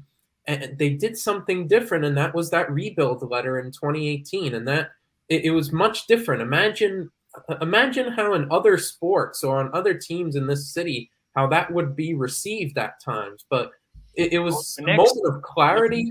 It was Happened there it too. was like, all right, the for the fans, it was like, all right, the ownership sees what's going on, but there's a plan in place. And just like Chris Kreider said, it was a buy-in from the beginning, and now you're finally seeing the fruits of it. And now they're going to be going back to the playoffs. The Gerard Gallant, how he's transformed this team right away in year one. I think we all expected him to be a good coach, but the fact that they're this good this quickly this year is just absolutely impressive to watch. So, and listen, it hurts me to see the Rangers this good. But what I will say though is that Jeff Gorton gets a ton of credit, regardless of what folks may say. Yeah, Chris Drury is a great general manager in year number one. This is not a flash in the pan. We know exactly what Drury is capable of, both as a captain, as a player. He was a great captain for the Rangers, donning number 23 for a while.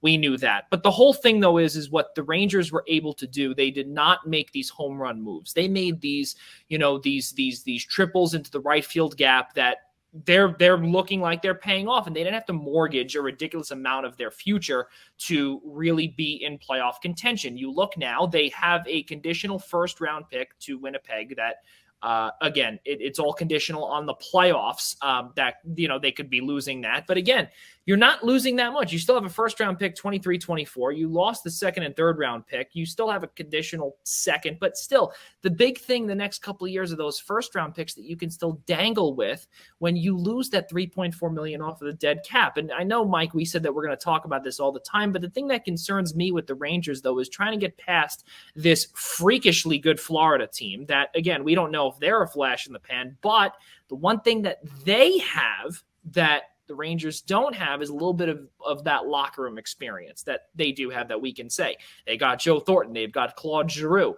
They've got guys who've been to the playoffs. And I'm not saying that Artemi Panarin isn't first off a Stanley Cup winner. We know that. Barclay Goodrow has won the last back-to-back years. But again, now I want to throw it to the both of you. And I want to ask you guys unbiasedly, can this team get past Carolina and or Florida? Can it happen? Well, I don't know how the playoff bracket, how it would wind up if they advance the first series. Who would they be playing? If they get Pittsburgh, Mike, they'll play Carolina. They'll play Carolina, the winner right now of Carolina and Boston. So Carolina and Boston. Yeah, that's true. Yeah, sorry. I don't want to sound too biased with this because listen, either way, I'll preface this whole thing with this. The playoffs are going to be tough, no matter who you play, first round or beyond. God forbid, it's going to be tough. But I'm looking at matchup wise and how the teams can match up. I feel confident with just about every team they match up with, except for Carolina. Carolina scares the hell out of me if I'm a Rangers fan. Matchup wise, they just neutralize the way Carolina is schemed, and especially that defensive scheme, just neutralizes everything that the Rangers do well. And listen, at times the Rangers have gotten a win. We saw that Georgiev stood on his head that time a couple months ago in that really great game. They could hang with them, but Carolina is just a really tough matchup for them. I think other teams in the Eastern Conference that they'll meet up with, whether it's Pittsburgh in the first round, Boston, God forbid, or Tampa, the Toronto Maple Leafs, whoever winds up being in there, you feel like they can match up well with them. Now, whether they win the series is a whole other argument, but you'd feel good about their chances and how they match up. Carolina is just a whole different beast. Yeah, Carolina is completely different, and especially, too, that their entire roster has been all the way to the Eastern Conference Final just a few years ago, when they 2018, when they swept the Islanders last playoff series at the Barclays Center. And then they got swept by Boston the following round. So they've got that. We saw what they were able to do the last couple of years. Carolina also, that would be a rematch of the 2020 bubble series as well. Remember that, when Carolina absolutely annihilated the Rangers. But then last year also, the Hurricanes were able to do some business as well. So this is going to be a fun start of the playoffs for the Rangers. I personally can't wait to see it, because this is a new Rangers team that not a lot of folks are used to. We're used to seeing the the constant replays of 2000, 2013, 2014, whatever the case was, and they have not been that powerhouse since then. And I've said this too, as even as a diehard Islanders fan. Give it a few years for the Rangers. And I think Ian can attest to this too. I think I've said it to him a few times, or whoever, or even DeLuca, with a couple expletives in there. But give it a few years after that letter came out. And if you rebuild this or retool this right, this team will be, because again, we know the drafting capability of Gordon. We don't know the drafting capability of Drury yet, but we know clearly now he can make these, I don't want to call them home run trades. They're triple in the gap type trades that might get you past a round or two. I would say a round is fair. And as Ian said, playing with house money, they were not supposed to even be here. They were supposed to be in the wild card round, and now they're looking to host round number 1. It's a big deal for Rangers fans. The Garden will go absolutely bongos. But I'm pumped to see what Carolina is all about against the Rangers in round number 2, because PNC Arena is no joke in the playoffs, because we know that the Hurricanes fans are beyond rowdy down in the South. Looking at the playoff picture, fellas, a lot of good races. You look at LA, who, DB's team, our good friend Dennis Bernstein from the 4th period. He called the Kings potentially taking that third spot in the West, in the Pacific Division. Calgary overtook everybody. Vegas is on the outside looking in right now. They are going to have a ridiculous amount of problems. Colorado is the only team that clinched a playoff spot in the Western Conference. Minnesota is there, which is a big deal. They're going to have a ton of dead cap space next year, a whopping $15 million when Parise and Suter's dead money kicks in. And that's, I think, for multiple years too. So they better enjoy this while it lasts. Edmonton with 90 points, and Nashville is in there as well with 89. New Jersey Devils head coaching legend John Hines leading the way. That's a big deal. I'd love to hear what Rob DeLuca has to say with that. And Dallas is just lingering in there as well with a game in hand against Vegas. So, I mean, listen, there's a lot of good matchups out in the Western Conference as well, and of course the Eastern Conference too. Everything is pretty much locked in, to say the least. Tampa and Boston, surprisingly, Tampa may be playing Carolina in the first round if Tampa slips. They're 5-3-2 in their last 10, while Boston's 6-4. They've lost 2. But that's definitely another battle to watch between Boston and Tampa, being in the 3rd spot in the Eastern Conference or in the Atlantic Division, and then the wild card number 1. A big deal for sure. Guys, let's keep moving forward here since we've got another 20 minutes here with you all tonight. Let's move into the NFL, just because there's not that much to talk about, but there's a good amount where, of course, Aaron Rodgers, we're going to lead that off with Aaron Rodgers getting some reinforcement. And we can't say ints because there's only one signing today that the Green Bay Packers were able to, nail down. Wide receiver Sammy Watkins, 1 year, $6 million deal. This is a Sammy Watkins that has pretty much one catch in game number 1, does fantastic on most fantasy teams. And then all of a sudden he's pretty much minus 45% dropped by week number 3. Is this a good signing for Aaron Rodgers and company? Mike Zaba, we'll start with you. It's solid. I think he's a solid receiver. He spent a bunch of years in this league, a bunch of time in Kansas City and then Baltimore. It's a solid signing. If they think it's replacing Devontae Adams, you got another thing coming. It still doesn't greatly improve the wide receiver core that's there. There's still a gaping hole that needs to be made. Even if you don't fill it with one person, you fill it in the aggregate, they still need something else there, whether they draft somebody, whether it's going out and trying to call Seattle for a DK Metcalf or something like that. It's solid. I don't think it moves the needle much. Yeah, I mean, it's, again, something that is much needed. Is it a desperation move, Ian? I don't think it's a desperation move. You lost a generational talent. I mean, you traded away a generational talent. Let's not deny that. Okay, let's not take away from the fact to even try to compare Davante Adams and put him in the same conversation as to say it's a reach or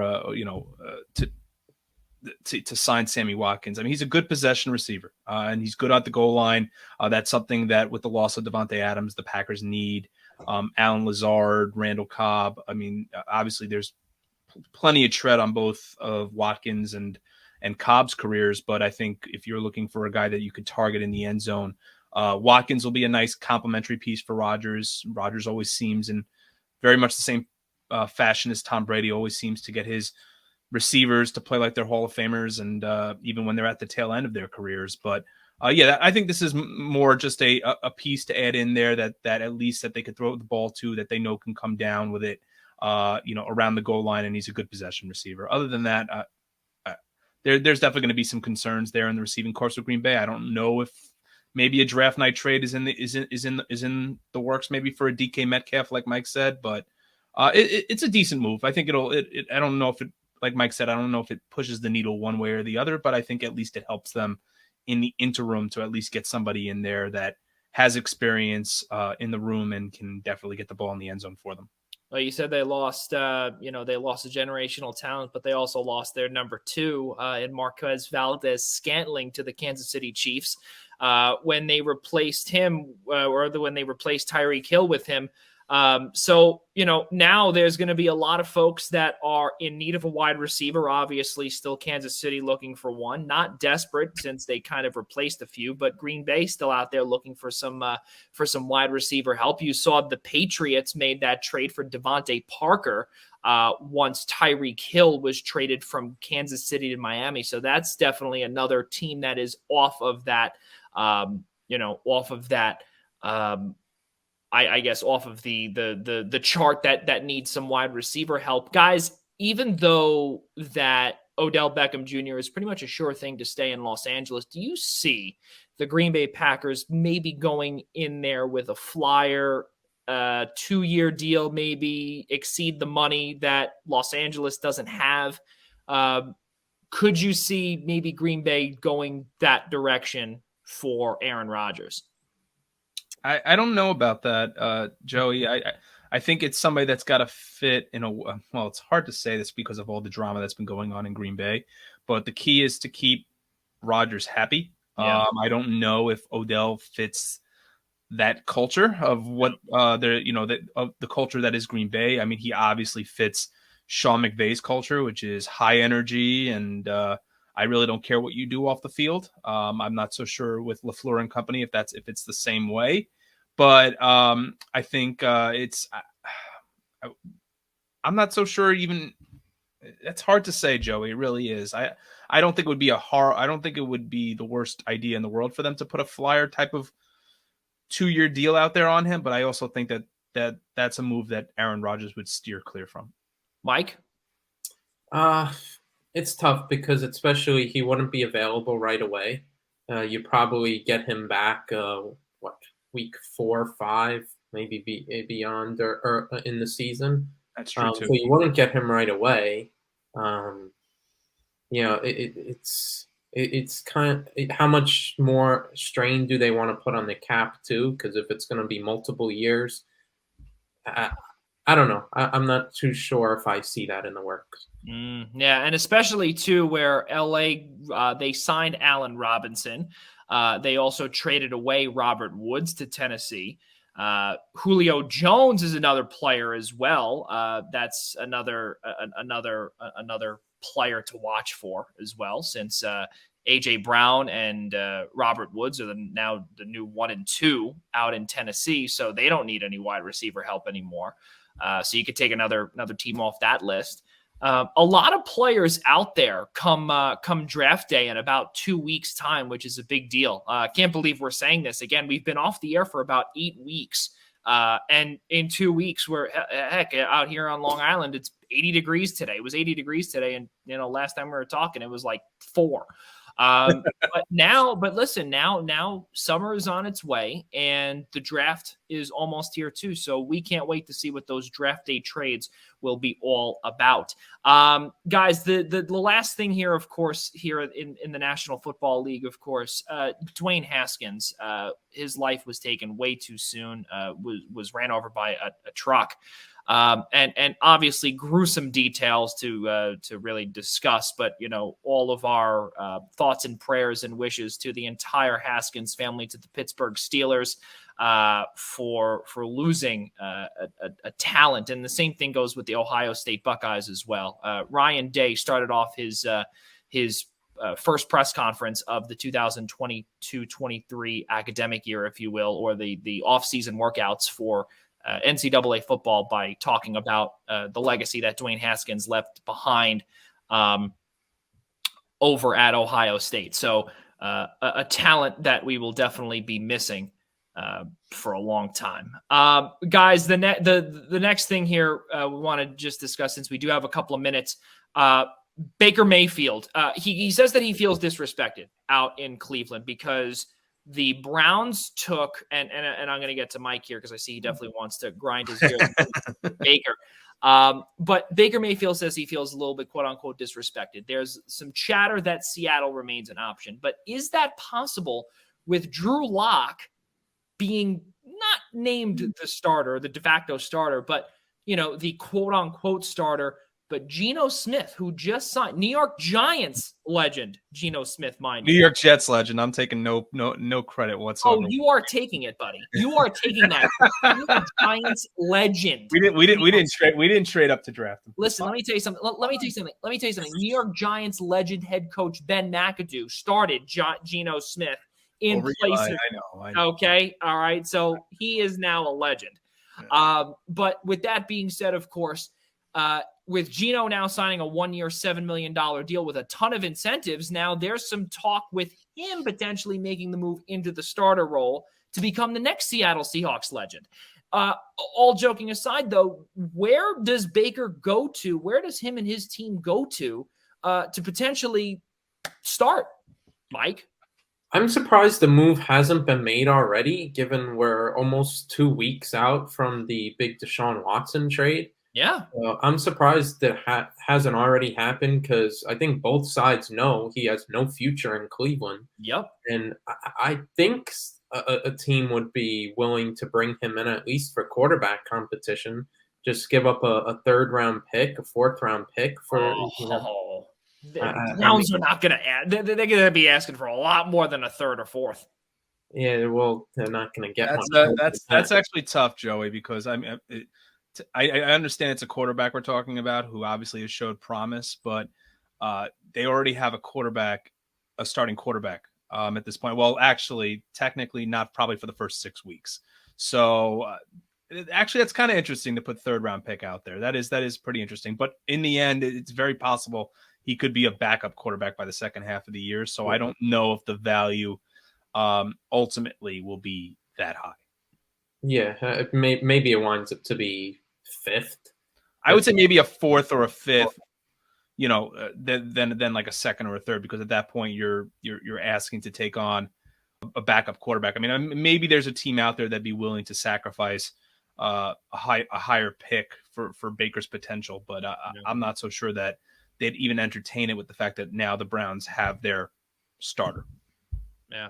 But to address his comments, I mean, I honestly think, disrespected. I mean, really, he's earned nothing, really. I get he had 1 year where, looked like, oh, he's going to be the future. The Browns, made the charge to the playoffs and all that sort of stuff. But the problem is it's when they're in they're in the AFC North, the division that they're in, and the conference that they're in, you need an elite quarterback. And is Baker really going to be that elite? And the answer is probably no.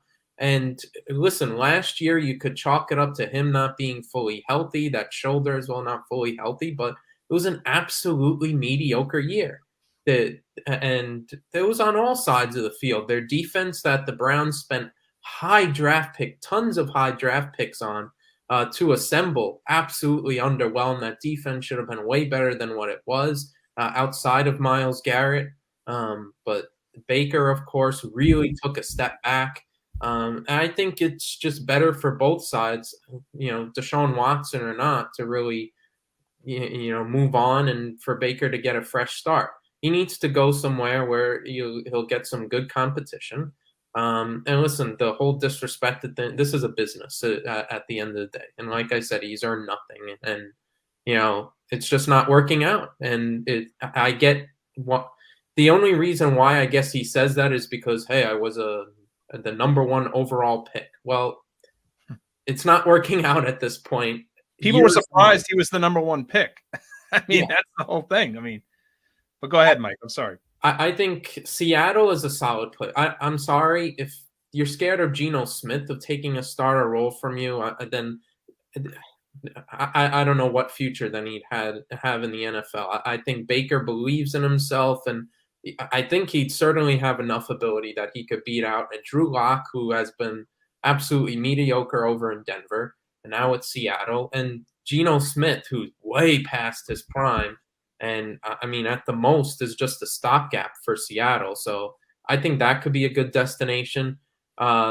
You could also like Atlanta to see how he would compete with Marcus Mariota, but he would definitely be more of a backup there. I mean, if I'm him and I think he's expressed this desire, I'd really like to go to Indianapolis, a really winnable division, good weapons around there. They really don't have I'm sorry, Matt Ryan went there.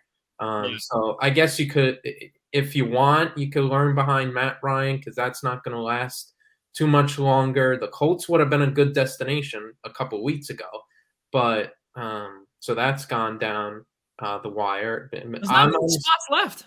I'm surprised he it wasn't included in the trade for Watson and gone to Houston and compete with Davis Mills, but there's not that many spots around, honestly, and he's going to have to accept being a backup somewhere. And the best spot is maybe learn under an all-time great quarterback, or at least recently had a great career in Atlanta and Matt Ryan, but I don't know if Baker's ego can contain that. Yeah. Well, also, you talk about all-time great career with Matt Ryan, 28-3 would have some other ideas. Would come up. It's tough to see what Matt Ryan was just so close to winning that Super Bowl 51, and Tom Brady had other ideas there against Atlanta. But guys, since we are a few minutes away from wrapping this baby up, Derek Carr, we'll give you a couple of sports updates. Derek Carr and the Las Vegas Raiders agreed to a lucrative, we can call it lucrative, 3-year, $121.5 million contract. It's a big deal. Good stuff there for new head coach Josh McDaniels, which I expect to implode in a matter of, 7 games like how he did in Denver. And he'll be back in New England the start of 2023. Book it, Dano. That's exactly what's going to happen. And then you look now at the NCAA and you get a chance to see Armando Bacot, the big time forward for UNC, for the Tar Heels, and for Hubert Davis. Good stuff there for Bacot. He's returning to UNC. That was a possibility that he might be on his way to the big leagues. Not the case, and he's going to be over at UNC for another season. The only one that's out of eligibility in the NCAA and in that Tar Heels program is Brady Manick. That's the only one, and everyone else pretty much should be returning. RJ Davis, the rest of the crew. Let's see what else we've got here. Also, we still have a couple of unofficial notes too within the NCAA. Locals, of course. New head coach for Wagner College, and the reason why we'll kind of give you how this all wraps in together. Obviously, a few weeks ago, Eastern Observer was on site for Shaheen Holloway's opening press conference at Seton Hall. That was some pretty cool stuff. Bashir Mason, who was once at Wagner, took over unofficially, that has not been announced yet by St. Peter's, to become the next head coach of the Peacocks, a completely different team from what you saw just a few weeks ago with the Peacocks heading to the Elite Eight. Everyone is pretty much gone. So Bashir Mason will have to start from scratch. And then who was able to take over for Bashir Mason at Wagner was former assistant coach under Kevin Willard at Seton Hall, and also a former Seton Hall player, and also someone that was able to learn under him. Donald Copeland will be taking over at Wagner too. So that's how that all, the little triangle there with Seton Hall, Wagner, and now St. Peter's. So that's a little trio around the local Staten Island and Jersey City and Newark area. So that's how it all ties in. Another sports update too, ladies and gentlemen. Just a couple of days ago, we got a chance to hear that the Penguins and the Bruins will be taking part in the 2023 Discover NHL Winter Classic up in Fenway Park. The second time that Fenway will be hosting the Winter Classic. The first time back in 2010, Boston and the Rangers. And now in 2023, it's going to be the Penguins and the Bruins. It should be a fun one on January 1. Guys, our show has come to a close. Let us get you some kudos here. It's going to be, for starters, I'm going to start this one off here. Scotty Scheffler was named the 86th Masters champion. He was awarded the infamous green jacket, and of course we got a chance to see what Scotty Scheffler was able to do on the 18th hole. He had a 5-stroke lead against Cam Smith at one point, and then Rory McIlroy had an 8-under par day on the final day of the Masters of the final round. What a day he had, but it was simply not enough to go against Scotty Scheffler. Something else too, which was really remarkable, he had 5 PGA Tour wins in 55 days, and he's already the world's number 1. Big time deal. This golfer will be something special. So congratulations to Scheffler. He had a tough hole number 18, or better known as Holly, on the Augusta National stage. And that's my kudos for the week. Let's go to Ian Schraier for his kudos. Sure. So I actually have 2 kudos. I didn't add the second one in the prompt, but I'll do that one real quick. My first kudos goes out to Albert Pujols, who's now going to conclude his playing career with after signing a 1-year deal with the team that he will be enshrined into Cooperstown, the Hall of Fame with the St. Louis Cardinals. So it's great to see him go home. My other kudos goes out to, as I had mentioned earlier in the show, will go to Chris Drury, general manager of the New York Rangers. Was tortured all offseason for not re-signing Pavel Buchnevich and trading him to the Blues, where just about every fan thought he got fleeced, and still probably did. But to find a way for the Rangers to tread water, albeit with very few of his, I wouldn't say his players, because obviously Gordon was the GM, he was the assistant GM at the time, but to hire the right head coach, to bring in the right role players that he did with Sammy Blaze and Barclay Goodrow and Ryan Reeves, and just bringing in these role players and these guys that know what it takes to win. These gritty players, everybody. I remember at the start of the season this year that all the talk was Rangers losses 1, grit 0, and how the Rangers were going to dedicate it all to beating the Islanders and being this gritty, take nothing, from your opponent type team, and not being afraid to throw the gloves down. And it's shown a lot this year, but also the Rangers have scored a lot and have gotten outstanding goaltending. So yeah, my credit goes out to Chris Drury as well for an outstanding trade deadline as well, as we had alluded to earlier with Frank Vetrano, Andrew Kopp, Justin Braun. They've all played huge roles for this team as they head towards the playoffs. Mike Zaba, your kudos as we end this one off. Shift off. I'll give my congratulations to the U.S. men's national team in soccer, qualifying for the World Cup just a couple of weeks ago. The redemption tour is complete. The stain of missing out in 2018 is gone. We're finally back, and they'll be in the World Cup later on in the year in late November. As much as the coaching staff and Greg Berhalter over there have rightly so a lot of times been criticized, give them credit. They steered through the qualifying campaign. Should have been a little less stressful than it was, but nonetheless, they've qualified, they've made it in, and onward and upward. Can't wait to see what they do in the World Cup. Well, should be tons of fun to see what happens in the World Cup 2022 Qatar, late November. Should be good. Ladies and gentlemen, we are officially expected to be in, or rather on the air for the summer. Let's give you some of the dates that folks should be writing down. Mondays, June 6th, starting on June 6th at 7 p.m. Me, Ian Schraier, Mike Zaba. We will be getting you ready to go for everything that goes on in the hot months here in the Northeast. Monday, June 6th, all the way to the week before Labor Day, right here on the Eastern Observer. The Primetime Rundown will move from Friday nights over to Monday nights. Ladies and gentlemen, one final time here on the Eastern Observer, as well, the Blackjack Media Group, Ian Schraier, and our newest host, Mike Zaba. I'm Joey Jarzynka. For all of us here at the Eastern Observer and the Primetime Rundown and Blackjack Media Group, we will all see you next week for a 7:30 start.